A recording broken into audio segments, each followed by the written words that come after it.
Electric field ना, इससे पहले हम लोग कूलम्ब्स लॉ वगैरह उन सब से रिलेटेड सारा बातचीत कर लिए थे। अच्छा, अब हम लोग को इलेक्ट्रिक फील्ड पर बात करना है। तो समझते हैं जरा सा कि इलेक्ट्रिक फील्ड होता क्या है। ठीक है, देखो जैसे कि अगर मान लिया जाए कोई भी अगर एक चार्ज है इस तरीके से, ठीक है, तो कोई प्लस क्यू चार्ज है, कोई चार्ज के चारों तरफ का जो एरिया होगा इस तरीके से, ठीक, जहां तक कि ये किसी दूसरे चार्ज पर फोर्स लगा सकता है, किसी भी चार्ज के चारों तरफ का वह एरिया, वह स्पेस, वह जगह जहां तक कि ये किसी दूसरे चार्ज पर फोर्स लगाने का क्षमता रखता हो, वही चारों तरफ का एरिया हमारा, वही चारों तरफ का जो स्पेस है, वही हमारा जगह जो है, वही क्या कहलाता है, इलेक्ट्रिक फील्ड। ठीक है, तो चार्ज के चारों तरफ का यही एरिया, इस एरिया में अगर कोई दूसरा चार्ज आ जाएगा, ठीक है, कोई दूसरा चार्ज आ जाएगा तो ये उस पर क्या करेगा, फोर्स लगाएगा। तो यही चार्ज के चारों तरफ का ये जो एरिया है, यही एरिया हमारा क्या कहलाता है, इलेक्ट्रिक फील्ड कहलाता है ना, जहां तक कि वो दूसरे किसी चार्ज पर फोर्स लगाने का क्षमता रखता हो। It is the influence of charge around its space up to which it can exert electric force on other charges. किसी चार्ज के चारों तरफ उसका इन्फ्लुएंस, उसका असर, जहां तक कि वह किसी दूसरे चार्ज पर फोर्स लगाने का क्षमता रखता हो। किसी भी चार्ज के चारों तरफ का असर, चारों तरफ जहां तक वह किसी दूसरे चार्ज पर अपना क्या कर सकता है, फोर्स लगाने का क्षमता रखता हो, वही चारों तरफ का स्पेस, वही जगह इलेक्ट्रिक फील्ड। ठीक है, इसमें लेकिन हमको समझना है फिर आगे चल करके कि इलेक्ट्रिक फील्ड स्ट्रेंथ क्या होता है। यहां तो हम लोग यही जाने ना कि चार्ज के चारों तरफ का ये एरिया, ये स्पेस, जहां तक किसी दूसरे पर वो फोर्स लगाने का क्षमता रखता हो, तो ये इलेक्ट्रिक फील्ड है। अब हमको समझना है इलेक्ट्रिक फील्ड स्ट्रेंथ या electric field intensity. Electric field strength का मतलब हो गया इलेक्ट्रिक फील्ड का ताकत पर बात करेंगे कि चार्ज के चारों तरफ इलेक्ट्रिक फील्ड फैला हुआ है, लेकिन अलग अलग पॉइंट पर इलेक्ट्रिक फील्ड का ताकत अलग अलग होगा। जैसे चार्ज के करीब रहेंगे तो इलेक्ट्रिक फील्ड का ताकत ज्यादा, चार्ज के दूर जाएंगे तो इलेक्ट्रिक फील्ड का ताकत कमजोर होता जाएगा।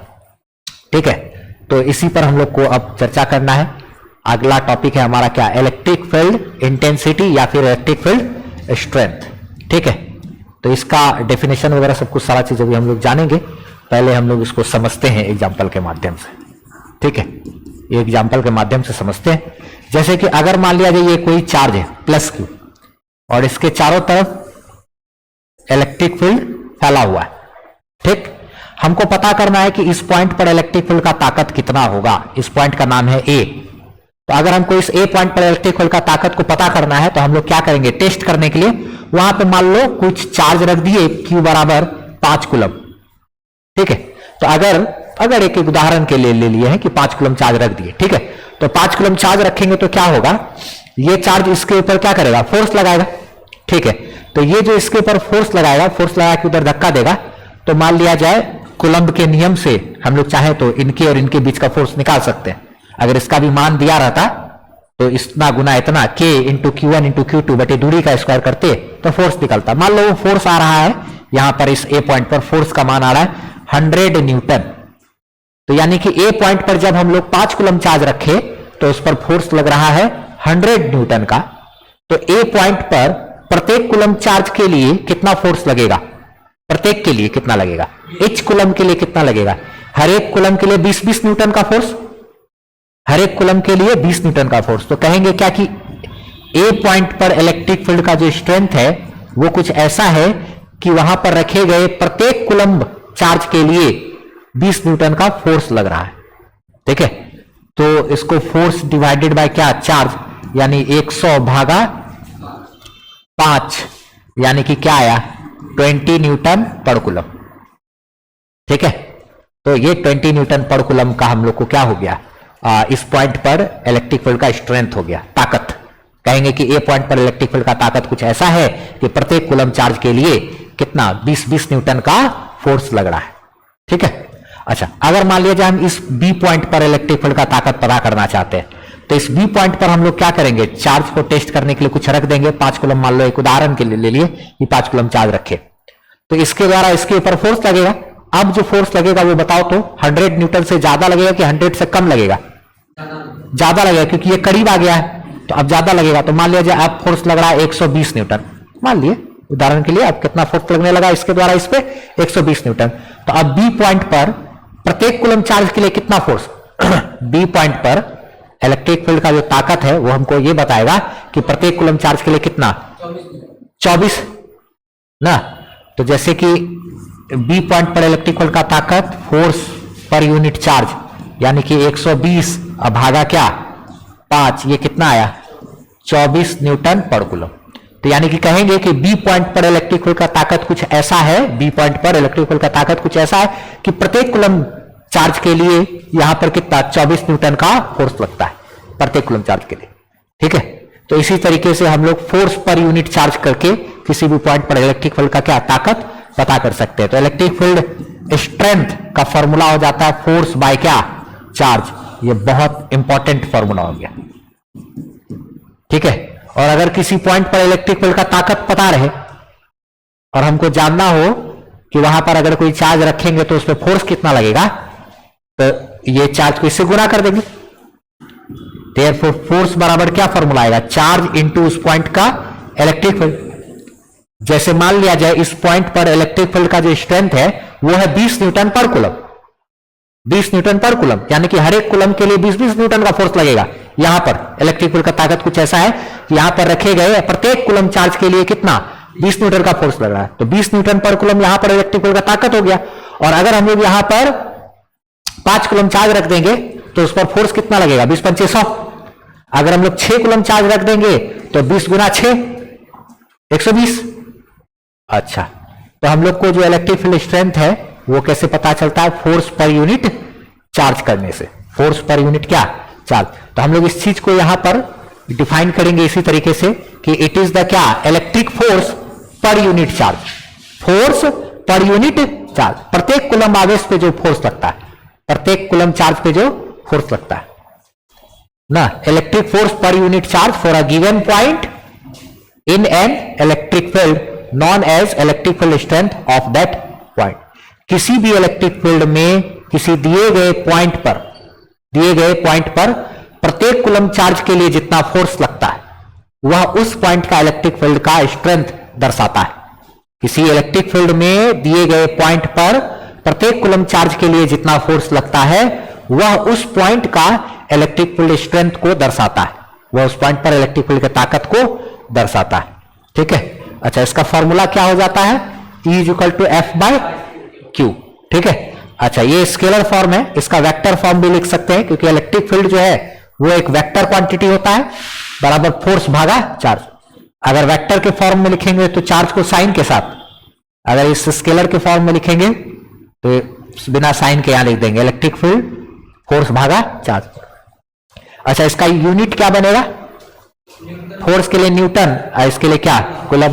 तो न्यूटन पर कूलम, तो न्यूटन पर कूलम तो होता ही है, लेकिन अगला चैप्टर सेकंड चैप्टर में जानेंगे हम लोग कि एगो वोल्ट पर मीटर भी होता है। तो हम बता दिए यहाँ पे, अभी वहां पे जानेंगे कि वोल्ट पर मीटर भी होता है, लेकिन न्यूटन पर कूलम तो है ही यहाँ, है ना। अच्छा, फोर्स के लिए न्यूटन, चार्ज के लिए क्या कूलम, ये चीज हम लोग। अच्छा, इसका डायमेंशन अगर हमको निकालना होगा तब तो डायमेंशन इतना है। डायमेंशन अगर चाहे तो इसको हम कैलकुलेट भी कर सकते हैं। ये डायमेंशन को अगर हमको कैलकुलेट करना पड़ेगा तो डायमेंशन कैसे कैलकुलेट करेंगे भाई। डायमेंशन कैलकुलेट करने के लिए हमको क्या करना पड़ेगा, इलेक्ट्रिक फील्ड का का डायमेंशन हमको ऐसे निकाल सकते हैं क्या, फोर्स अब भागा क्या है चार्ज। ठीक है, तो फोर्स का डायमेंशन होता है mLT का पावर -2। ये सब 11th क्लास में सबको याद करवाते हैं लोग। अभी डायमेंशन का क्लास चल भी रहा है 11th, किसी को करना हो तो क्लास के बाद बताओगे, हम व्यवस्था कर देंगे उसके लिए कुछ। अच्छा, ये चार्ज का डायमेंशन होता है 80, हाँ या 80। अच्छा, इसमें अब नीचे से टर्म को ऊपर लेके जाएंगे, m ठीक है, l वैसे छोड़ देंगे, t का पावर -2 है, नीचे से एगो t और ऊपर चला जाएगा तो -3 हो जाएगा। ये माइनस एक और गया ना, ये हो गया क्या -3। a नीचे से ऊपर जाएगा तो a का पावर -1।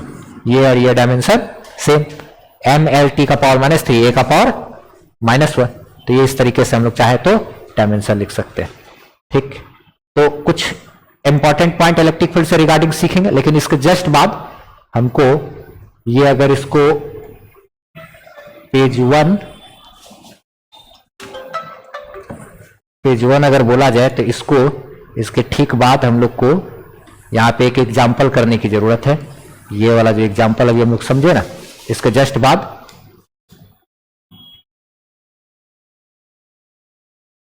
पेज 2 इलेक्ट्रिक फील्ड में ये पेज 2 और ये क्या बनेगा पेज 1। जैसे ये इलेक्ट्रिक फील्ड में ये करके उसके बाद वो वाला एग्जाम्पल एक किया जा सकता है, एक एग्जाम्पल के लिए। अच्छा,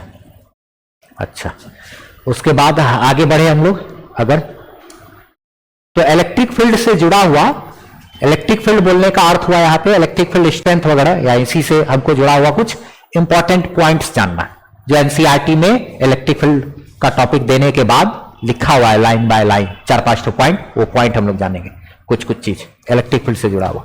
ठीक है, देखा जाए जरा सा कि इलेक्ट्रिक फील्ड स्ट्रेंथ का मतलब क्या होता है, वो यहां पे समझाने की कोशिश किया है।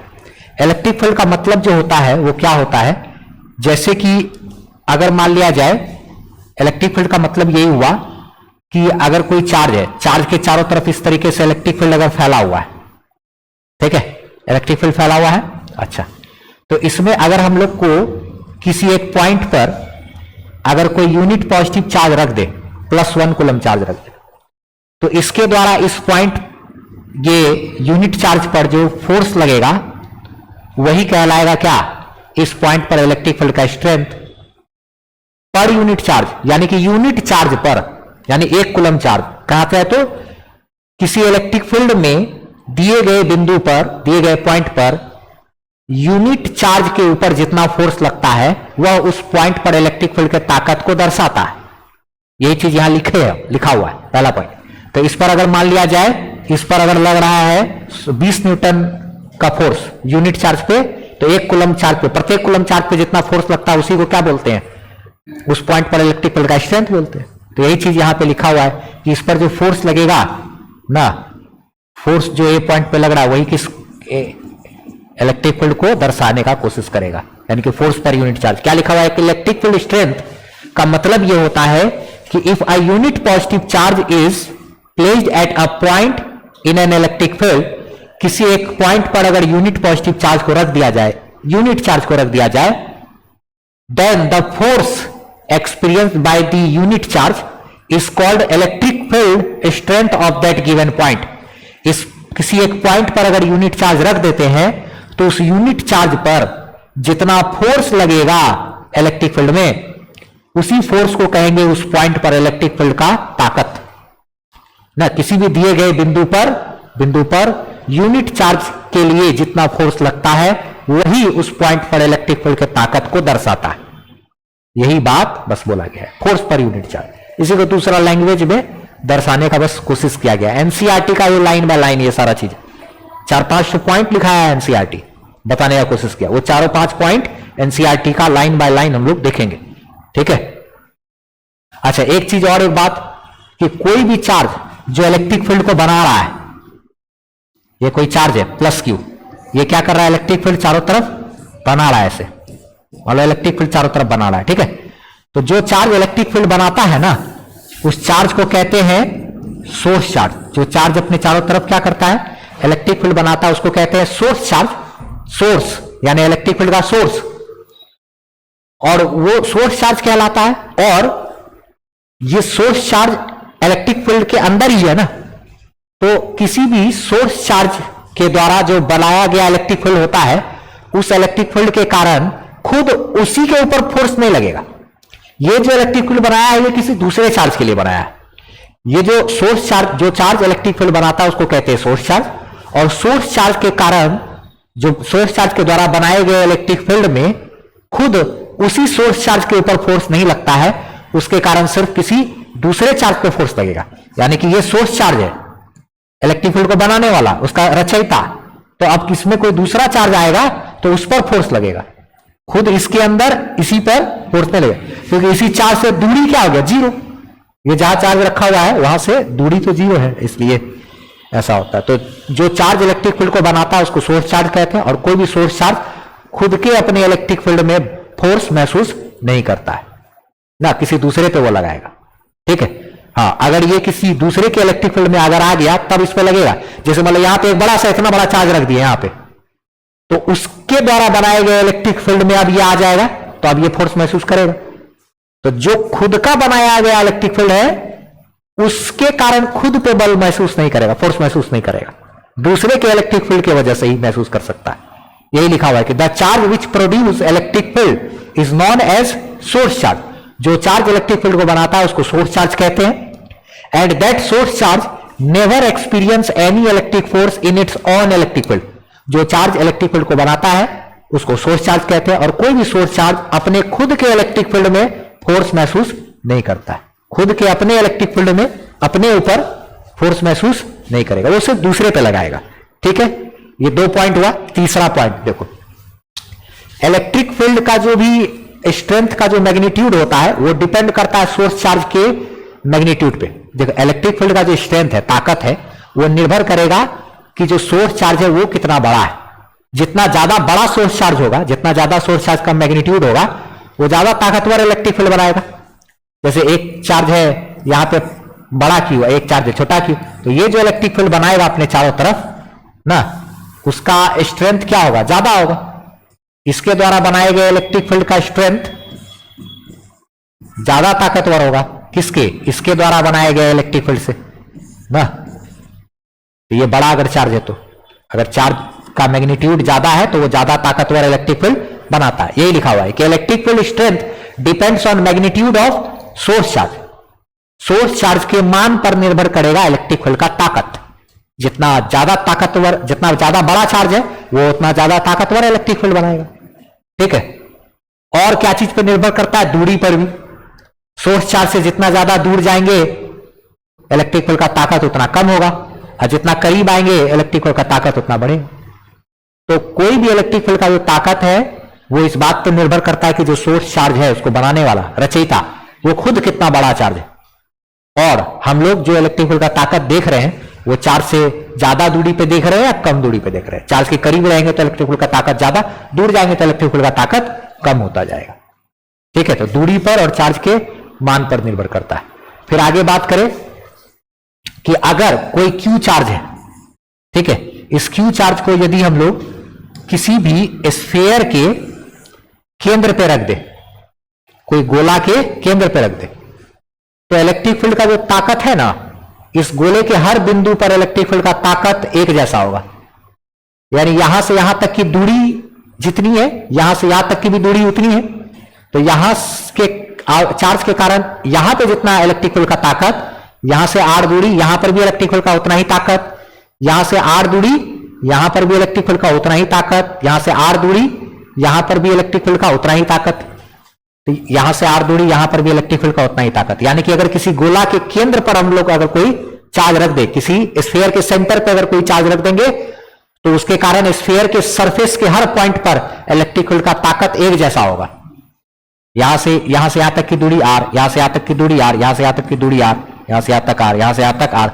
तो यहां पर का जो इलेक्ट्रिक फील्ड है, यहां का इलेक्ट्रिक फील्ड, यहां पर भी इलेक्ट्रिक फील्ड, यहां पर भी इलेक्ट्रिक फील्ड, और यहां पर भी इलेक्ट्रिक फील्ड, क्योंकि चार्ज से दूरी हर तरफ क्या है, एक समान है, तो इसीलिए ताकत भी इलेक्ट्रिक फील्ड का हर जगह एक समान होगा। ठीक है, ये 4 पॉइंट हुआ। अच्छा, इलेक्ट्रिक फील्ड का कुछ डायरेक्शन का बात करते हैं। जैसे अगर कोई पॉजिटिव चार्ज है, तो पॉजिटिव चार्ज जो इलेक्ट्रिक फील्ड बनाता है ना, इलेक्ट्रिक फील्ड स्ट्रेंथ हर पॉइंट पे अलग अलग होगा इलेक्ट्रिक फील्ड का स्ट्रेंथ, और जो इलेक्ट्रिक फील्ड बनाएगा ना, उस इलेक्ट्रिक फील्ड का जो दिशा होगा वो हमेशा चार्ज से दूर होता है, बाहर की तरफ। चार्ज से किधर, बाहर की तरफ। और अगर कोई निगेटिव चार्ज है वो इलेक्ट्रिक फील्ड बनाएगा तो वो चार्ज के तरफ होगा, हाँ, रेडियली इनवर्ड होगा, चार्ज के तरफ होगा। ये सब चीज ध्यान रखना, इंपॉर्टेंट बात है। अच्छा, उसके बाद कुछ आगे हम लोग नोट डाउन करेंगे। ठीक, क्या नोट डाउन कर रहे हैं कि देखो, अगर मान लिया जाए यहां पर कोई एक इलेक्ट्रिक फील्ड है इस तरीके से, ठीक, ये कोई इलेक्ट्रिक फील्ड है। अच्छा, किसी इलेक्ट्रिक फील्ड में अगर मान लिया जाए कोई पॉजिटिव चार्ज रखा हुआ है, ठीक है, कोई पॉजिटिव चार्ज रखा हुआ है, तो इस पर किधर फोर्स लगेगा जरा समझते हैं पहले इसको अच्छे से। देखो, जैसे कि मान लिया जाए अगर ये कोई प्लस क्यू चार्ज है, ठीक, तो ये जो इलेक्ट्रिक फील्ड बना रहा है ये कैसे बना रहा है, ऐसे बाहर की तरफ, बाहर की तरफ इलेक्ट्रिक फील्ड बना रहा है। अच्छा ठीक है, बना रहा है। हम यहां पे अगर कोई पॉजिटिव चार्ज रख दे तो इस पर किधर फोर्स लगेगा जरा देखो तो, इसके कारण इस पे बाहर की तरफ ना, तो इस पे फोर्स किधर लग रहा है, बाहर की तरफ। हाँ, यानी कि क्या, जिधर इलेक्ट्रिक फील्ड है उधर ही फोर्स लग रहा है। और निगेटिव चार्ज पे जरा फोकस करो तो ये इस निगेटिव चार्ज को क्या करेगा, अपनी ओर खींचेगा। तो निगेटिव चार्ज पर क्या हो रहा है, इलेक्ट्रिक फील्ड के उल्टा दिशा में फोर्स लग रहा है, उल्टा दिशा में। अच्छा ठीक, उसके बाद अगर मान लिया जाए कोई निगेटिव चार्ज है, वो इलेक्ट्रिक फील्ड बना रहा है ऐसे, सॉरी बाहर की तरफ में, अंदर की तरफ बनाता है, ठीक। हाँ, ये किधर बनाएगा, अंदर की तरफ, ठीक। तो कोई निगेटिव चार्ज अंदर की तरफ इलेक्ट्रिक फील्ड बना रहा है। अब यहां पर अगर हम लोग कोई पॉजिटिव चार्ज को रखेंगे तो ये क्या करेगा, पॉजिटिव खींचेगा ना। नेगेटिव चार्ज क्या करेगा, पॉजिटिव को अपनी ओर खींचेगा, ठीक है। तो पॉजिटिव चार्ज के ऊपर अभी भी फोर्स जो लगा वो इलेक्ट्रिक फील्ड के दिशा में लगा। और अगर निगेटिव चार्ज को रखेंगे तो ये निगेटिव इस निगेटिव को धक्का मारेगा, यानी निगेटिव चार्ज पे जो फोर्स लग रहा है वो इलेक्ट्रिक फील्ड के उल्टा दिशा में। तो दोनों जगह एक बात नोटिस करने वाला चीज है, यहां पर भी पॉजिटिव चार्ज के ऊपर इलेक्ट्रिक फील्ड के ही डायरेक्शन में फोर्स लगा, यहां पर भी पॉजिटिव चार्ज के ऊपर इलेक्ट्रिक फील्ड के डायरेक्शन में ही फोर्स लगा। निगेटिव चार्ज पे अगर फोकस करें तो ये निगेटिव चार्ज पर इलेक्ट्रिक फील्ड के उल्टा डायरेक्शन में फोर्स, यहां पर भी निगेटिव चार्ज पर इलेक्ट्रिक फील्ड के उल्टा। यानी बात यहां इतना ही ध्यान रखना है कि किसी भी पॉजिटिव चार्ज को अगर इलेक्ट्रिक फील्ड में रखते हैं, किसी पॉजिटिव चार्ज को इलेक्ट्रिक फील्ड में रखते हैं तो पॉजिटिव चार्ज पर इलेक्ट्रिक फील्ड के दिशा में फोर्स लगता है और निगेटिव चार्ज पर इलेक्ट्रिक फील्ड के उल्टा दिशा में फोर्स लगता है। यानी कि पॉजिटिव चार्ज का टेंडेंसी है इलेक्ट्रिक फील्ड के दिशा में चलने का, इलेक्ट्रिक फील्ड के दिशा में फोर्स लगेगा तो इलेक्ट्रिक फील्ड की दिशा में चलने लगेगा पॉजिटिव चार्ज। और निगेटिव चार्ज का टेंडेंसी होता है उस पर क्या है, उस पर इलेक्ट्रिक फील्ड के उल्टा दिशा में फोर्स लगता है, तो वो इलेक्ट्रिक फील्ड के उल्टा चलने का टेंडेंसी रखता है। अच्छा, जैसे यही बात को यहां पे लिखा हुआ है कि positive charge always experience an electric force, positive charge हमेशा एक इलेक्ट्रिक फोर्स महसूस करता है along the electric field, electric field के दिशा में। पॉजिटिव चार्ज हमेशा इलेक्ट्रिक फोर्स जो है वो महसूस करता है किधर, हाँ, इलेक्ट्रिक फील्ड के दिशा में। यही बात यहां पे लिखा हुआ है। इट मींस, इसका मतलब यह हुआ कि पॉजिटिव चार्ज का जो टेंडेंसी है, it has tendency to move always along the electric field, यानी पॉजिटिव चार्ज का टेंडेंसी हमेशा होता है इलेक्ट्रिक फील्ड के दिशा में मूव करने का, खिसकने का, इलेक्ट्रिक फील्ड के दिशा में। अच्छा, और यहां पे निगेटिव चार्ज के बारे में क्या लिखे, negative charge always experience electric force opposite to the electric field, negative charge हमेशा इलेक्ट्रिक फील्ड के उल्टा दिशा में फोर्स महसूस करता है। It means it has tendency to move always क्या, opposite to the electric field.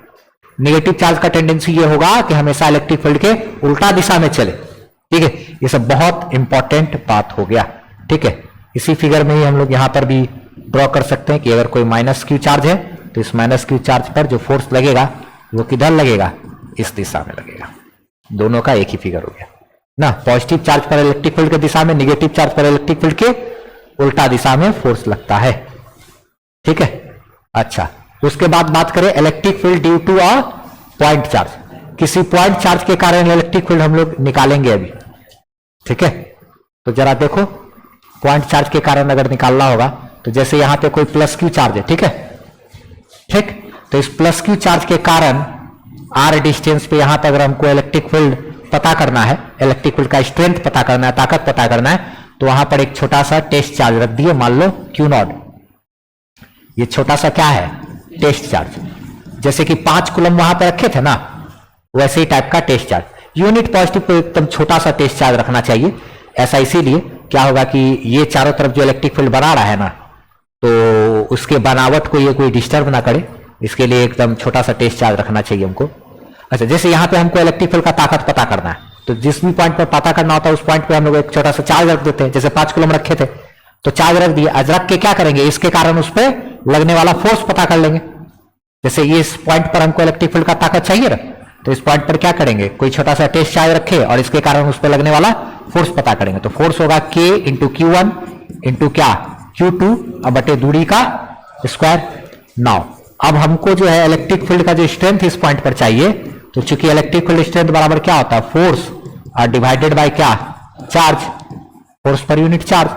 तो हम लोग यहां पे अगर करें इलेक्ट्रिक फील्ड का जो स्ट्रेंथ पता करेंगे तो फोर्स हमारा कितना आया, के क्यू क्यू नॉट बाय क्या, आर स्क्वायर भागा हम लोग जो यहां पर चार्ज रखेंगे वो यही वाला चार्ज है ना, 5 कूलम नहीं, एक 100 न्यूटन का फोर्स भागा 5 कूलम चार्ज, तो यही चार्ज हम लोग यहाँ पे रख देंगे। तो इलेक्ट्रिक फील्ड का स्ट्रेंथ जो आया क्यू नॉट कट जाएगा, आर स्क्वायर नीचे आएगा, तो यहां हो जाएगा के क्यू बाय क्या आर स्क्वायर। ये एकदम वीवीआई फॉर्मूला हो गया, ठीक है। कोई भी कभी भी बोलेगा कि पॉइंट चार्ज क्यू के कारण आर दूरी पर इलेक्ट्रिक फील्ड का स्ट्रेंथ बताइए, तो क्यू चार्ज के कारण आर दूरी पर, एकदम इसको नोट डाउन कर लेना है क्या, कि कोई भी क्यू चार्ज से आर डिस्टेंस पर या एक्स डिस्टेंस यहां पर इलेक्ट्रिक फील्ड का जो स्ट्रेंथ होगा वो कितना होगा, के क्यू बाय आर स्क्वायर। इसका अगर हम लोग ग्राफ खींचेंगे, ठीक है, तो ग्राफ देखो इस प्रकार का होगा। इलेक्ट्रिक फील्ड का डिस्टेंस के साथ अगर ग्राफ खींचे तो ग्राफ देखा जाए जरा सा, कैसा ग्राफ होगा, उल्टा रिलेशन है।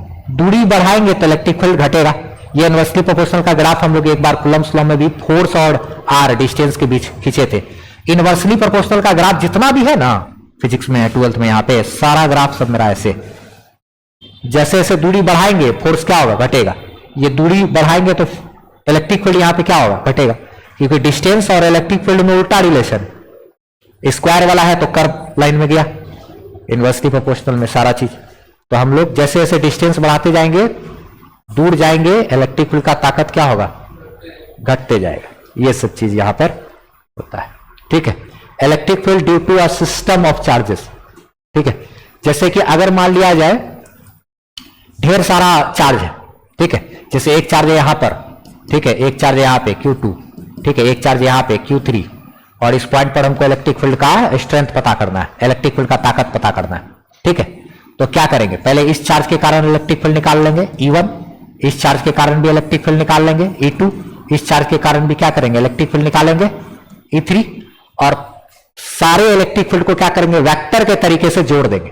तो उस पॉइंट पर हमको इलेक्ट्रिक फील्ड का नेट वैल्यू पता चल जाएगा। किसी भी एक पॉइंट पर अगर हमको नेट इलेक्ट्रिक फील्ड पता करना है तो क्या करेंगे, प्रत्येक के कारण इलेक्ट्रिक फील्ड निकालेंगे और उसको हम लोग वेक्टर के तरीके से जोड़ देंगे। जैसे याद करो प्रिंसिपल ऑफ सुपरपोजिशन पढ़े थे इलेक्ट्रिक फोर्स के लिए, तो किसी एक चार्ज पे लगने वाला अगर हमको फोर्स चाहिए तो प्रत्येक चार्ज के द्वारा जो फोर्स लग रहा है उसको निकालेंगे और वेक्टर के तरीके से जोड़ देंगे, तो उस एक चार्ज पर लगने वाला नेट फोर्स पता चल जाता है। इसको कहते हैं principal of superposition for electric force. Same वैसे ही यहां पर भी है principle of superposition electric field के लिए। तो ये भी हमको यही बात बताता है कि किसी एक पॉइंट पर अगर हमको इलेक्ट्रिक फील्ड चाहिए ढेर सारे चार्ज के द्वारा, तो प्रत्येक चार्ज के कारण एक एक करके इलेक्ट्रिक फील्ड निकालेंगे और उसको वेक्टर के तरीके से जोड़ देंगे, तो हमको उस पॉइंट पर नेट इलेक्ट्रिक फील्ड का ये वैल्यू मिल जाएगा। जैसे अगर मान लिया जाए यहां पे एक चार्ज है Q1, ठीक है, इसके कारण यहां चाहिए, यहां एक चार्ज है Q2, तो इस चार्ज के कारण यहां पे इलेक्ट्रिक फील्ड, ये पॉजिटिव चार्ज है तो इलेक्ट्रिक फील्ड आया इधर। अच्छा, अगर ये निगेटिव चार्ज है तो इलेक्ट्रिक फील्ड आएगा क्या, इस पॉइंट, इस चार्ज के कारण यहां पे इलेक्ट्रिक फील्ड इधर होगा, ठीक है।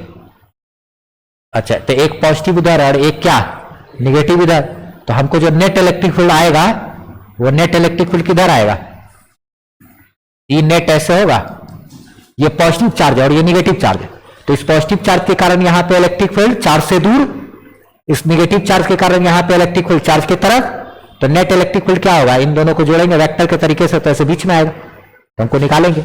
इसी को कहते हैं principal of superposition electric field के लिए, जो एक बार बिहार बोर्ड में 2 मार्क्स का क्वेश्चन पूछा था कि प्रिंसिपल ऑफ सुपरपोजिशन बताइए इलेक्ट्रिक फील्ड के लिए, ठीक है। तो ये बिहार बोर्ड में एक बार 2 मार्क्स का पूछा हुआ है। यही सेम चीज को हम लोग electric field due to a system of charges कहते हैं। इसी का दूसरा नाम क्या है, principle of superposition electric field के लिए, इसी का दूसरा नाम हो गया। तो principle of superposition electric field के लिए वो ये कहता है कि ढेर सारे चार्ज के कारण अगर आपको किसी एक पॉइंट पर नेट इलेक्ट्रिक फील्ड चाहिए तो प्रत्येक चार्ज के कारण एक एक करके इलेक्ट्रिक फील्ड निकालिए और उसको वेक्टर के तरीके से जोड़ दीजिए, तो हमको उस पॉइंट पर नेट इलेक्ट्रिक फील्ड पता चल जाएगा, ठीक है।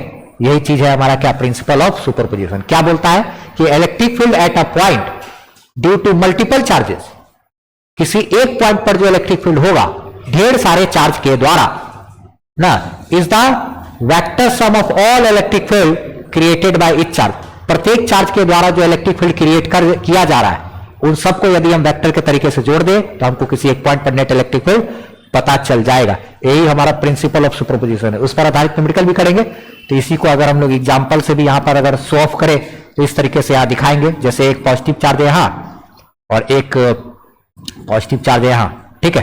तो इसके कारण हमको इस पॉइंट पर जो इलेक्ट्रिक फील्ड आएगा वो ऐसे बाहर की तरफ E1, और इस चार्ज के कारण यहां पे जो आएगा वो बाहर की तरफ क्या है, E2। दोनों पॉजिटिव है तो दोनों से बाहर की तरफ, तो नेट इलेक्ट्रिक फील्ड जो आएगा वो नेट इलेक्ट्रिक फील्ड ऐसे बीच में आएगा, ये नेट इलेक्ट्रिक फील्ड ऐसे बीच में होगा। इस नेट इलेक्ट्रिक फील्ड का वैल्यू कैसे निकलेगा, दोनों चार्ज के बीच का एंगल है, मान लो ये थीटा, ठीक है। दोनों चार्ज के बीच का जो एंगल है वो एंगल हम लोग ऐसे ले लेते हैं, ये क्या है, थीटा है।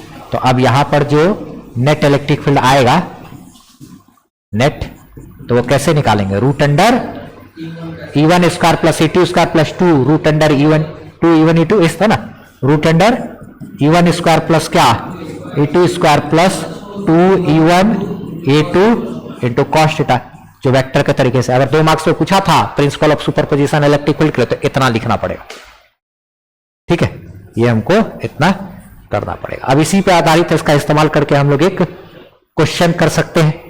क्वेश्चन में बोल रहा है कि एनसीईआरटी का एक्सरसाइज नंबर 1.8 ना, फिजिक्स क्लास 12 नया एनसीईआरटी के हिसाब से बोल रहा है कि 2 पॉइंट चार्जेस है, एक है QA बराबर दिया हुआ है कितना, QA बराबर 3 माइक्रोकुलम और QB बराबर -3 माइक्रोकुलम, और दोनों के बीच की दूरी 20 सेंटीमीटर है, ठीक है।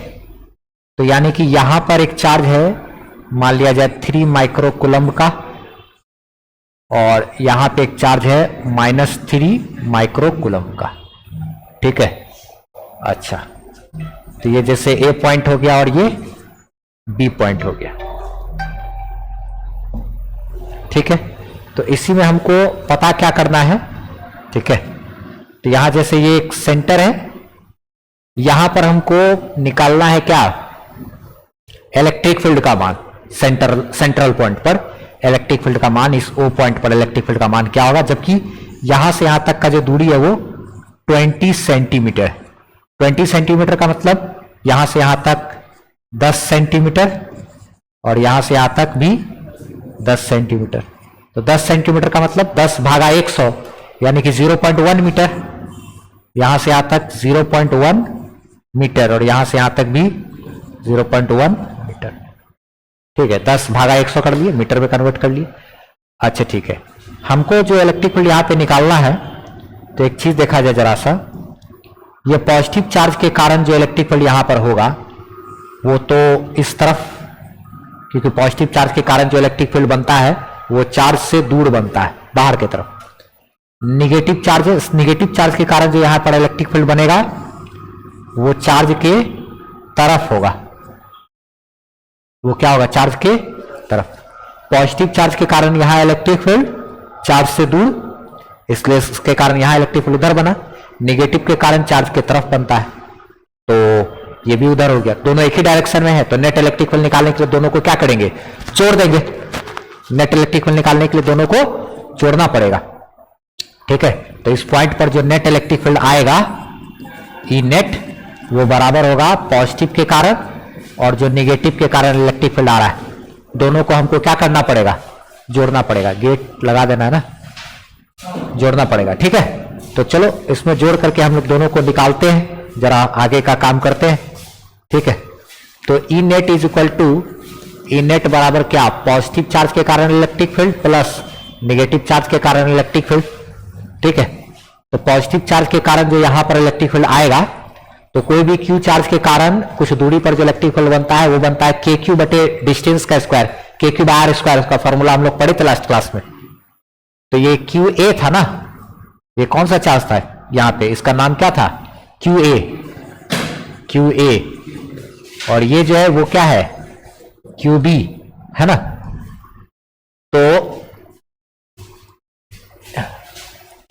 तो क्यू ए चार्ज के कारण एक आर दूरी पे कितना इलेक्ट्रिक फील्ड होगा, हम लोग पढ़े हैं फॉर्मूला के अनुसार के इंटू क्यू ए अब बटे डिस्टेंस। तो डिस्टेंस तो 0.1 मीटर है ना, डिस्टेंस कितना है, K Q by R square. R square में देखो तो यहां पे कहां गया भाई, अच्छा यहां से यहां तक की जो दूरी है वो क्या है, 0.1 मीटर। तो उसको डालेंगे, तो उसका स्क्वायर प्लस निगेटिव चार्ज के कारण जो इलेक्ट्रिक फील्ड की बात करें यानी QB जो है उसके कारण जो यहां पे electric field K into QB अब बटे यहां से क्या यहां तक की दूरी का स्क्वायर तो K इंटू QB अब बटे डिस्टेंस तो इसमें भी 0.1 मीटर ही है आधा वाला। अच्छा K को बाहर निकाल लेंगे QA हमारा बाय 0.1 का क्या स्क्वायर प्लस QB बाय 0.1 का स्क्वायर दोनों में तो सेम है ना सेम है तो ये दोनों जुड़ जाएगा ना तो K इंटू यहां पे QA का मान कितना आया है कितना है 3 माइक्रो कूलम यानी कि 3 इंटू 10⁻⁶ डिवाइडेड बाय 0.1 का स्क्वायर।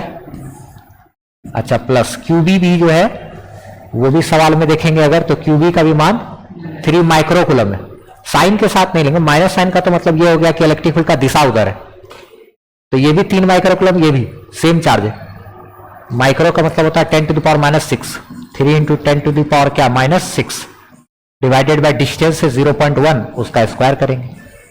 अच्छा दोनों का बेस सेम है ये दोनों चीज तो सेम ही है 2 से मल्टीप्लाई कर देते हैं तो K इंटू 2 इंटू क्या 3 इंटू 10⁻⁶ भागा 0.1 का स्क्वायर तो यानी कि जो ई नेट आया K का वैल्यू कितना होता है 9 इंटू 10⁹ इंटू 2 इंटू 3 इंटू 10⁻क्या -6 टोटल के बटे में 0.1 इंटू क्या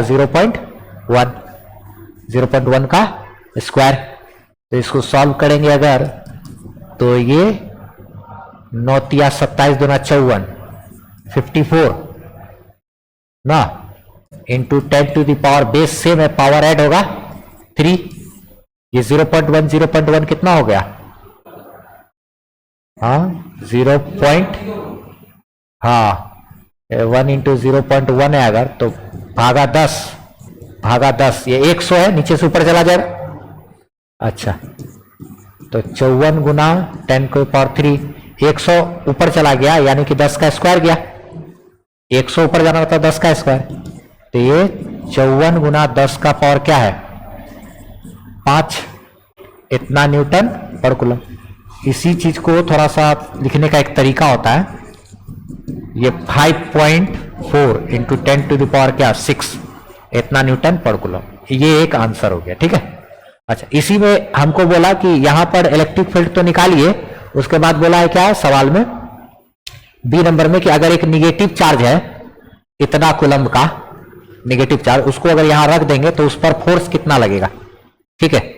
तो किसी पॉइंट पर इलेक्ट्रिक फील्ड का मान अगर हमको पता रहता है तो फोर्स का फॉर्मूला कितना होता है फोर्स बराबर चार्ज इंटू इलेक्ट्रिक फील्ड ना चूंकि F बराबर होता है QE E is equal to F by Q तो F बराबर QE charge into electric field तो चार्ज की बात करें तो चार्ज हमारा कितना है भाई 1.5 इंटू 10⁻⁹ तो 1.5 इंटू 10⁻⁹ इंटू इलेक्ट्रिक फील्ड का मान हम लोग यहां निकाल लिए हैं क्या 5.4 इंटू 10⁻⁶ तो ये इसको और इसको मल्टीप्लाई करके कितना आएगा 8.1 आएगा 15 चौके 60 0 बचा 6 15 × 5 = 75 और 6 11 81 ठीक है हाँ 8.10 गुना 10⁻6 9 तो -3 यानी कि ये हो गया 8.1 इंटू 10⁻³ इतना न्यूटन का फोर्स लगेगा।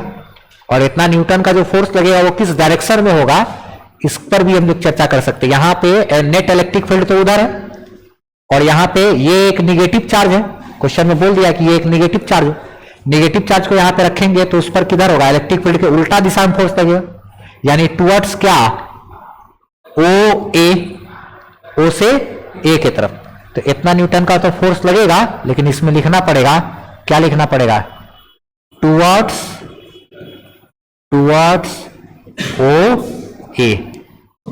ओ से किधर ए की तरफ तो ये हमारा सॉल्यूशन हो गया ठीक है। तो इसमें ये और फिर क्या, ये हमारा नेट सॉल्यूशन हो गया। आगे बढ़ते हैं हम लोग। आगे क्वेश्चन है अपने पास, क्या इस क्वेश्चन में बोल रहा है, सीबीएसई का है ना, 3 मार्क्स का क्वेश्चन पूछा था। बोला क्या कि 2 पॉइंट चार्ज है, एक प्लस क्यू और एक माइनस 2q, उसको रख दिया गया है बी और सी कॉर्नर पर इक्विलैटरल ट्रायंगल में ऑफ साइड ए, सब साइड ए है as given in the figure. Obtain the expression for the magnitude and the direction of resultant electric field at vertices A, vertex क्या A, due to this. यानी कि यहां पे एक charge है, यहां पे एक चार्ज है, इन दोनों चार्ज के कारण यहां पर इलेक्ट्रिक फील्ड का मान कितना होगा और उसका दिशा कितना किधर होगा, ये बताना है हमको। ठीक है, तो मान कितना होगा और उसका दिशा हमको बताना है। ठीक है, तो चलो दिमाग लगाते हैं इस पे। पॉजिटिव चार्ज के कारण जो इलेक्ट्रिक फील्ड यहां पर आएगा, पॉजिटिव चार्ज के कारण तो चार्ज से दूर होता भागता है ना, और जो निगेटिव चार्ज के कारण जो इलेक्ट्रिक फील्ड यहां पर होगा वो तो चार्ज के तरफ होता है। ठीक है, तो इसके कारण और जो इसके कारण आया, चार्ज डबल है ओ, तो इससे दुगना होगा ये इसका मान, ऐसे दिमाग काम करता है, बाकी जो आए। ठीक है, चलो कोई नहीं, तो हमको यहां पे कुछ नेट इलेक्ट्रिक फील्ड आएगा। नेट इलेक्ट्रिक फील्ड का असर थोड़ा इसके तरफ ज्यादा होगा क्योंकि ये ज्यादा ताकतवर है ये वाला, तो इसके तरफ ज्यादा झुकेगा। चलो देखते हैं हम लोग, दिमाग लगाते हैं। पॉजिटिव चार्ज के कारण चार्ज से दूर, निगेटिव के कारण चार्ज के तरफ, इन दोनों का नेट निकाल देंगे तो आ जाएगा। तो चलो जरा से यहां पर हम लोग निकालते हैं। पॉजिटिव ई प्लस जो होगा, पॉजिटिव चार्ज के कारण जो इलेक्ट्रिक फील्ड आया इसके कारण यहां पे, तो ये कितना होगा के क्यू भागा ए स्क्वायर, के इंटू क्यू भागा ए स्क्वायर, के क्यू बेटे दूरी का स्क्वायर होता है। इसके कारण जो यहां पे निकालेंगे, ये माइनस साइन से तो दिशा पता चल गया, और माइनस का काम है नहीं। नेगेटिव चार्ज के कारण जो इलेक्ट्रिक फील्ड होगा वो होगा कितना, के इंटू 2q भागा दूरी का स्क्वायर, ये इलेक्ट्रिक फील्ड आया। अच्छा, इसका हमको क्या करना पड़ेगा, नेट निकालना पड़ेगा। तो चलो नेट हम लोग निकालते हैं वेक्टर के तरीके से ना।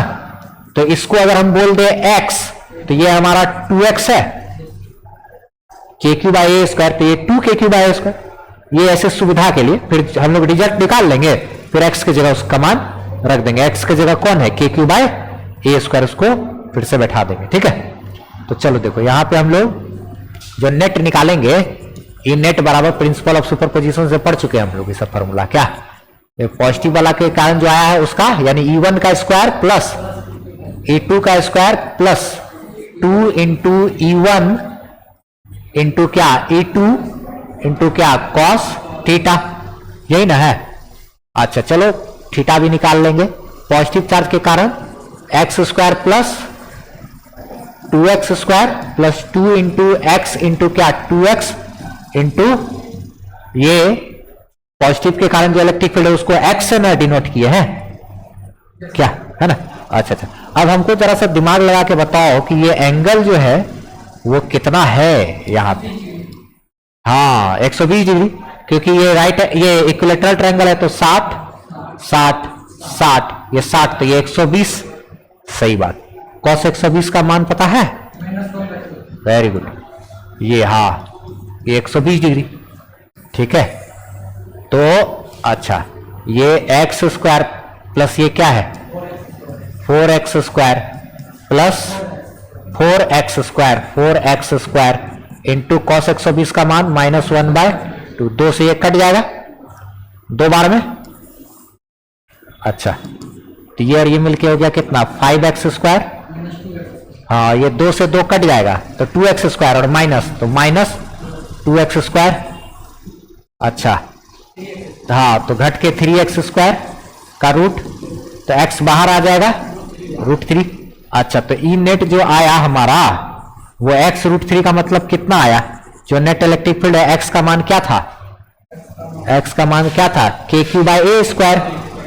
हाँ तो के क्यू बाय ए स्क्वायर है इंटू क्या √3, इतना न्यूटन पर कूलम, या जो भी इतना आंसर हो गया हमारा इलेक्ट्रिक फील्ड का मान। अब हम लोग क्या निकालेंगे उसका डायरेक्शन, तो यानी ए नंबर का हमारा ये पहला वाला का आंसर हो गया। अब बी नंबर में फॉर डायरेक्शन दिमाग लगाएंगे। डायरेक्शन के लिए क्या करेंगे, डायरेक्शन तो हमको ये बताना पड़ेगा एसी लाइन के साथ कितना एंगल बना रहा है, यही ना, हमको यही बताना है कि ये एंगल अगर हम निकाल दे तो हमारा काम हो जाएगा। हम लोग बोल देंगे कि net electric field is making an angle of इतना degree with side A C, with side A C, A C के साथ इतना डिग्री का एंगल बना रहा है। इसको लैंग्वेज में लिख देंगे। तो चलो देखो दिमाग लगाते हैं इस पे, कैसे कैसे क्या करेंगे हम लोग। तो जरा ऐसे में एक फॉर्मूला होता है, रिजल्टेंट अगर मालूम हो तो इसको हम लोग बोलते हैं अल्फा। ये दोनों के बीच का जो एंगल है ना, दोनों के जो बीच का एंगल है, दोनों के बीच का एंगल को थीटा से अगर डिनोट करेंगे तो ये और ये के बीच का एंगल होता है अल्फा।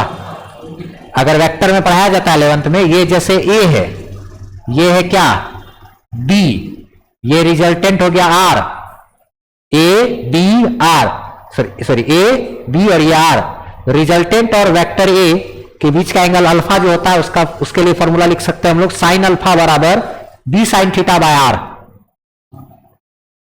हाँ फॉर्मूला होता है, हाँ, चूंकि साइन अल्फा बराबर B sine theta by R होता है, यानी कि साइन अल्फा, यही अल्फा एंगल हमको निकालना है, ये अल्फा बराबर बी का मतलब कौन, बी मतलब कौन सा, किसको बी बोले यहां पे, पॉजिटिव वाला को, पॉजिटिव वाले के कारण जो इलेक्ट्रिक फील्ड आया है, पॉजिटिव वाले के कारण जो इलेक्ट्रिक फील्ड आया वो इंटू क्या साइन थीटा, यानी कि साइन 120 बटे रिजल्टेंट जो आया है वो रिजल्टेंट हमारा कितना आया है, रिजल्टेंट जो है, रिजल्टेंट हम लोग वही ना ई नेट, ई नेट यही ना, नेट है ना।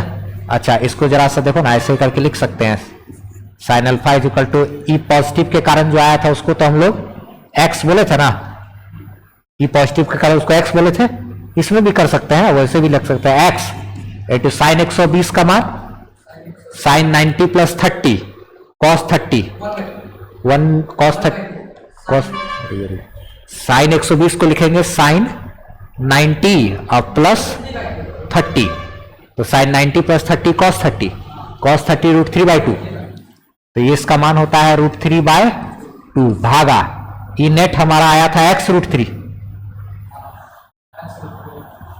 ई नेट क्या आया था, यही x √3, तो x, अब ये सब चीज जैसे कर रहे थे 11th का वेक्टर अच्छे से पढ़ा हुआ होना चाहिए, क्या ये और ये कटेगा न, तो sine alpha is equal to ये कट गया, तो √3/2 के बटे में क्या √3, तो यानी कि हम लोग यहां पे क्या लिखेंगे, हाँ तो ये √3 कट गया तो 1/2, therefore alpha is equal to 30 degree. अब यहां पे लिखना पड़ेगा देयरफॉर कि क्या हो रहा है, ई नेट ना is making an angle of कितना, making an angle of 30 degree with side AC, है ना। यहां पे हम लोग AC के साथ यहां जो एंगल बन रहा है ये हम लोग लिखेंगे अल्फा बराबर कितना है 30 डिग्री, नहीं ये हमारा ये भी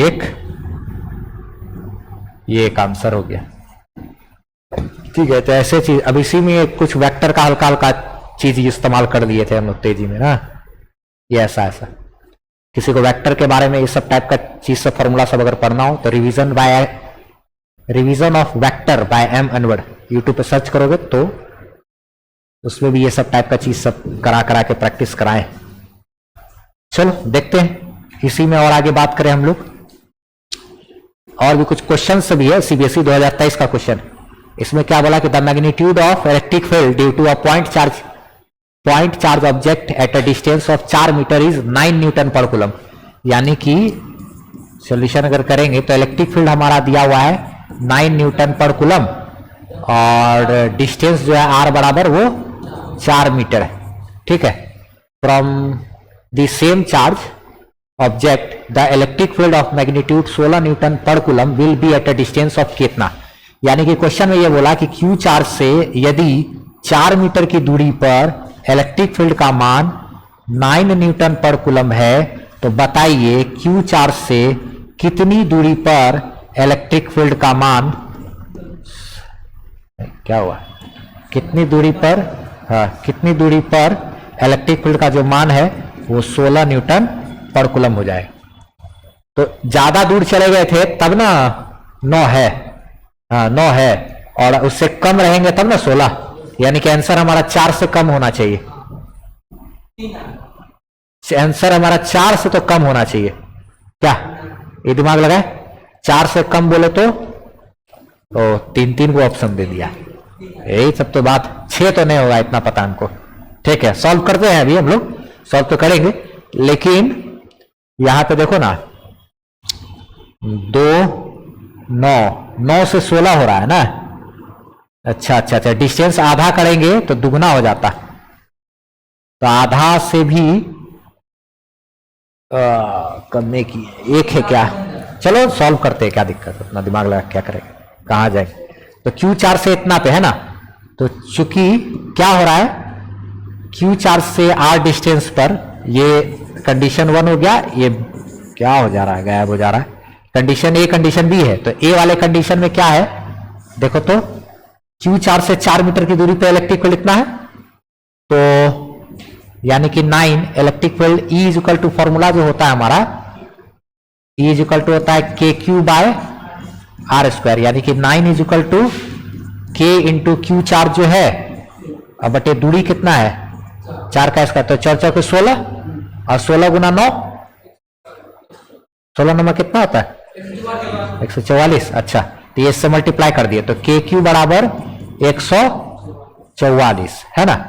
अच्छा, अब कंडीशन बी में जरा बात करें, कंडीशन बी में यहां पे हम लोग इसी चीज को यूज कर लेंगे, चार्ज तो वही है ना, तो हम लोग यहां पर भी लिख सकते हैं, जो अब जो इलेक्ट्रिक फील्ड है वो बराबर तो KQ बटे क्या, दूरी R दूरी है स्क्वायर, तो अब इलेक्ट्रिक फील्ड का मान कितना हो गया 16 ना, अब इलेक्ट्रिक फील्ड 16 और KQ का मान कितना है 144, अब भागा यहां क्या है, तो ये इधर जाएगा, ये इधर आएगा, तो R square is equal to 144 भागा 16, कितना हुआ ये, हाँ 9,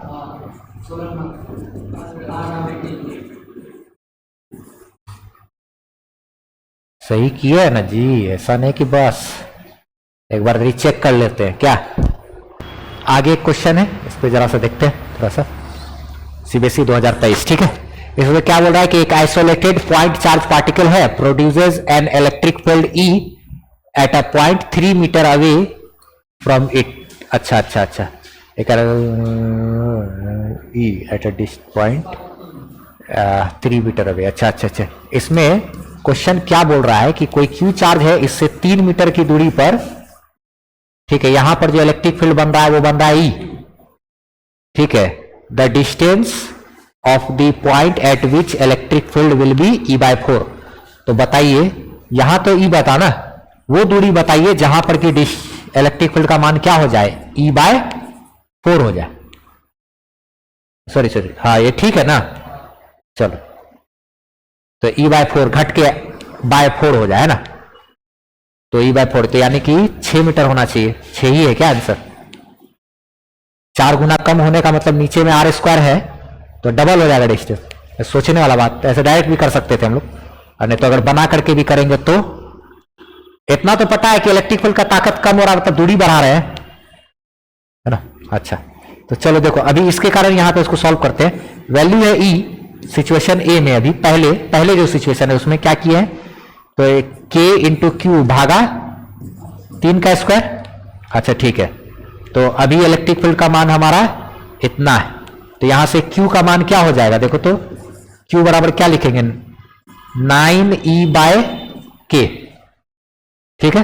अच्छा, अब हमको क्या बोल रहा है कि बताइए कि यहां से कितनी दूरी पर इलेक्ट्रिक फील्ड का मान क्या होना चाहिए, E/4 होना चाहिए, तो यानी कि अब जो इलेक्ट्रिक फील्ड का जो फॉर्मूला है वो KQ बटे दूरी हम लोग बदल दिए हैं ना, इलेक्ट्रिक फील्ड भी बदला डिस्टेंस बदलने से, तो हमको अब बताना है कि इलेक्ट्रिक फील्ड का जो मान है ना वो अब कितना हो गया है, सवाल में बोल रहा है E/4। अच्छा ठीक है, K इंटू क्यू है,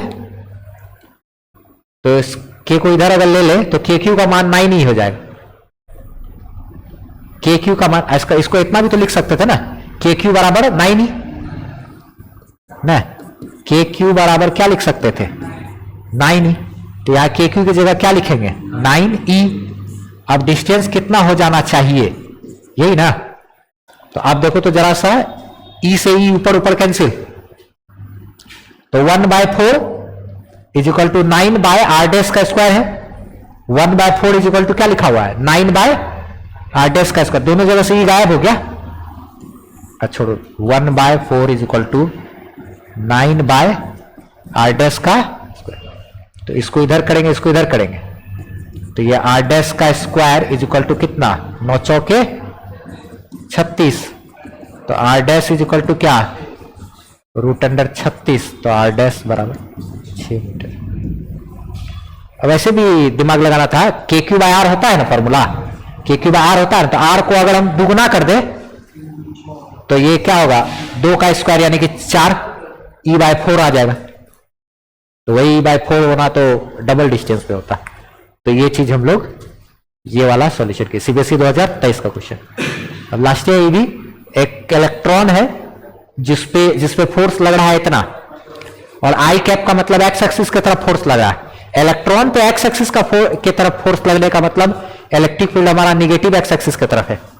देखो एक चीज जरा दिमाग, क्या बोला कि एक इलेक्ट्रॉन है जिसके ऊपर फोर्स लगता है इतना न्यूटन का एक्स एक्सिस की तरफ ना, इन एन इलेक्ट्रिक फील्ड E, यानी कि जो इलेक्ट्रिक फील्ड है ना हमारा वो निगेटिव एक्स एक्सिस की तरफ है। जरा से देखो लॉजिक क्या काम किया, इधर एक्स एक्सिस इधर वाई एक्सिस, इलेक्ट्रिक फील्ड इधर है, तब ना निगेटिव चार्ज इलेक्ट्रॉन पे उल्टा एक्स एक्सिस पे फोर्स लगा।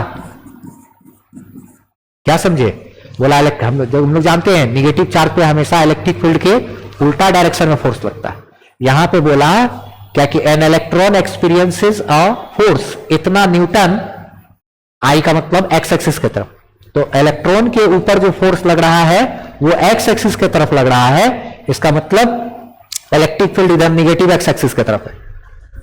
ठीक है, तो हमारा जो आंसर आएगा उसमें देखो ये दो को कट गया, आई कैप मैंने एक्स एक्सिस, आई कैप मैंने एक्स एक्सिस, माइनस का मतलब दोनों बता रहा है निगेटिव एक्स एक्सिस की तरफ, तो electric field negative x axis की तरफ होगा, तो यही दोनों में से कोई आंसर है। ठीक है, तो अब चलो हम लोग निकालते हैं। तो हमको बोला क्या कि इलेक्ट्रिक फील्ड बताइए और इलेक्ट्रॉन के ऊपर जो फोर्स लग रहा है, तो चूंकि हम लोग को पता है E इक्वल टू क्या होता है F/Q, इलेक्ट्रिक फील्ड वाला फोर्स भागा चार्ज, तो फोर्स जो लग रहा है वो 1.6 इंटू 10⁻⁻19, सॉरी फोर्स लगा -16 E इक्वल टू फोर्स अब भागा क्या चार्ज, इलेक्ट्रॉन का चार्ज 1.6 इंटू 10⁻⁻19, तो 1.6 कट गया, ये नीचे से ऊपर जाएगा 10⁻⁻16 गुना 10⁻ क्या +19, तो E इक्वल टू क्या 10⁻3, सिर्फ 3 है ना, तो कैसा +3 ना, +3, ये तो 1 है ना, यानी 1 गुना इतना मतलब खाली यही लिखा हुआ है 10⁻3।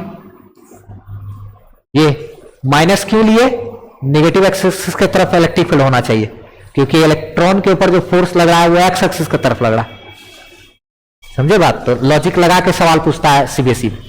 बिहार बोर्ड वाला में क्या पूछेगा मालूम, पूछेगा इलेक्ट्रिक फील्ड E बराबर कौन सा फॉर्मूला होगा, ऑप्शन रहेगा F/Q, ऑप्शन रहेगा Q/F, ऑप्शन रहेगा Q इंटू F, यही पूछता है, खूब पूछता है, यही चीज है, थोड़ा अंतर लेवल में क्वेश्चन का। Physical significance of electric field NCERT में दिया हुआ है, ऐसे हम करा देते हैं। मतलब देखो इलेक्ट्रिक फील्ड जो है वो एक प्रकार का एलिगेंट वे होता है, इलेक्ट्रिक फील्ड जो है वो एक प्रकार का आदर्श तरीका है किसी भी चार्ज के चारों तरफ के इलेक्ट्रिकल एनवायरनमेंट को दर्शाने का। किसी चार्ज के चारों तरफ कैसा इलेक्ट्रिकल एनवायरनमेंट है, क्या हो गया, हाँ क्या बोल रहे हैं, किसी चार्ज के चारों तरफ कैसा इलेक्ट्रिकल वातावरण है उसी चीज को दर्शाने का एक तरीका होता है। इलेक्ट्रिक फील्ड की वजह से क्या करते हैं, इलेक्ट्रिक फील्ड है उसके चारों तरफ ऐसे फैला हुआ है, चार्ज के चारों तरफ है ना, तो चार्ज के चारों तरफ का जो इलेक्ट्रिकल वातावरण है, एनवायरमेंट, इलेक्ट्रिकल एनवायरमेंट, उसको बताने का एक तरीका होता है। इलेक्ट्रिक फील्ड का कॉन्सेप्ट जो है हमको तब इस्तेमाल होगा जब हम लोग इलेक्ट्रोमैग्नेटिक वेव के बारे में पढ़ेंगे। इलेक्ट्रोमैग्नेटिक वेव, विद्युत चुंबकीय तरंग। इलेक्ट्रोमैग्नेटिक वेव में होता है क्या, जैसे मोबाइल फोन से सिग्नल सब निकलता है ना, तो इलेक्ट्रोमैग्नेटिक यानी उसमें इलेक्ट्रिक फील्ड और मैग्नेटिक फील्ड का दोनों मिलकर के बनता है इलेक्ट्रोमैग्नेटिक वेव। तो जब वहां डील करेंगे ना, तब हम लोग को इलेक्ट्रिक फील्ड का कॉन्सेप्ट वगैरह का काम पड़ेगा। अभी हम लोग इलेक्ट्रिक फील्ड में फोर्स निकालते हैं किसी चार्ज के ऊपर, अगर इलेक्ट्रिक फील्ड में कोई चार्ज रखा हुआ है तो उसके ऊपर फोर्स निकालते हैं, वो तो हम लोग कूलम्ब्स लॉ से भी निकाल सकते हैं। ठीक है, तो क्या बात कर रहे हैं कि इलेक्ट्रिक फील्ड जो है, electric field is an elegant way of describing electrical environment around any system of charges. किसी चार्ज के सिस्टम के चारों तरफ, जैसे कोई भी चार्ज है Q1, Q2, Q3, ठीक है, इस चार्ज के सिस्टम के चारों तरफ कैसा इलेक्ट्रिकल वातावरण है, इसी चीज को बताने का एक आदर्श तरीका है, एक अच्छा सा डिसेंट सा एक तरीका होता है चार्ज के चारों तरफ का इलेक्ट्रिकल एनवायरनमेंट को बताने का। ठीक है, ये तब इस्तेमाल में लाया जाता है, electric field is useful when we deals with क्या, इलेक्ट्रोमैग्नेटिक वेव, जो कि जनरेट किया जाता है एक्सेलरेटेड चार्ज के द्वारा। कोई चार्ज एक्सेलरेट जब करता है तब अपने चारों तरफ इलेक्ट्रोमैग्नेटिक वेव निकालता है। तो जब इलेक्ट्रोमैग्नेटिक वेव के साथ डील करेंगे ना, तब हमको इलेक्ट्रिक फील्ड के कॉन्सेप्ट का काम पड़ता है ज्यादातर। अभी फिलहाल अगर हमको किसी चार्ज के ऊपर फोर्स निकालना भी है तो हम लोग कूलम्ब्स लॉ से काम चला सकते हैं। ठीक है, तो इलेक्ट्रिक फील्ड का जो अगर फिजिकल सिग्निफिकेंस की बात करें तो क्या बोले कि किसी भी चार्ज के चारों तरफ का इलेक्ट्रिकल एनवायरनमेंट को बताने का एक तरीका, और क्या बोले कि इसका इस्तेमाल तब होता है जब हम लोग इलेक्ट्रोमैग्नेटिक वेव के बारे में बात करेंगे, उससे जब डील करेंगे तब। ठीक है, ये जो कॉन्सेप्ट है इसका, इस इलेक्ट्रिक फील्ड का जो कॉन्सेप्ट है उसको पहली बार इंट्रोड्यूस किया गया था फैराडे के द्वारा, माइकल फैराडे। ठीक है, और अब तो ये पूरी तरीके से फिजिक्स में काम कर रहा है। ठीक है, लेकिन यही बात यहां लिखे। अच्छा, कभी मान लिया किसी बोर्ड एग्जाम में अगर हल्का सा पूछ ही दिया कि what are the physical significance of electric field, मान लिया, क्योंकि एनसीईआरटी में देखोगे तो इतना बड़ा सा पैराग्राफ उसके लिए अच्छा सा दिया हुआ है, अच्छा से हेडिंग देके बनाया है, physical significance of electric field. ठीक है, तो पूछेगा तो इसमें से एक दो तो पॉइंट डाल सकते हैं, यही कि किसी भी चार्ज के चारों तरफ इलेक्ट्रिकल एनवायरनमेंट को बताने का एक एलिगेंट तरीका है, और बस इसका इस्तेमाल तब होता है जब हम लोग इलेक्ट्रोमैग्नेटिक वेव के साथ डील करते हैं। नॉर्मल इतना सा बात बोल के निकल सकते हैं, थ्योरी में, थ्योरी जैसा चीज है ये। ठीक है, अब उसके बाद हम लोग को आगे बात करना है इलेक्ट्रिक फील्ड लाइंस का। आप हमारी वेबसाइट से फ्री पीडीएफ नोट्स ले सकते हो, एसेज दे सकते हो, और सारा एड फ्री वीडियो लेक्चर्स आप देख सकते हो, वो भी एकदम अरेंज किया हुआ आपको 11th 12th का फिजिक्स का सारा वीडियोस वगैरह मिल जाएगा। और कमेंट सेक्शन में पिन अप किया हुआ हमारा व्हाट्सएप चैनल का लिंक है, उसको आप फॉलो जरूर कर लीजिए ताकि हमसे आप बेहतरीन ढंग से जुड़